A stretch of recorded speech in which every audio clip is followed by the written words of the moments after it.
شب 6 و 7 март масҷид дар фароғатгоҳи деҳаи Почаи Поён дар дараи Камаро бинояи Рашт дар шарқи Тоҷикистон ба кӯми оташ рафтааст. Почаи Поён зодгоҳи соҳибкори шинохтаи тоҷик Раим Бобоҷонов, маъруф ба Раими Ғармӣ, соҳибмулки шабакаи мағозаҳои Планета Обув дар чанд шаҳри Русия ва тарабхонаи бо бренди ошпази маъруфи Турк Бурак дар Душанбе мебошад.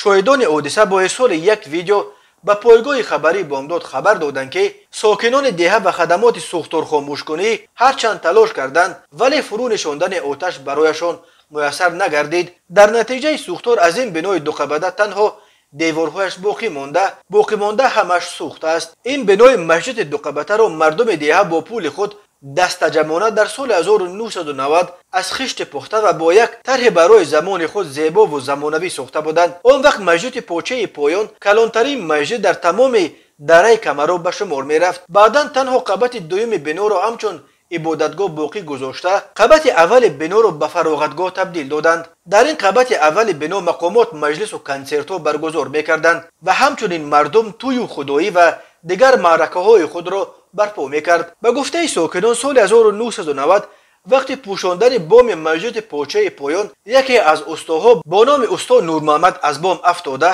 ҷон бохта буд.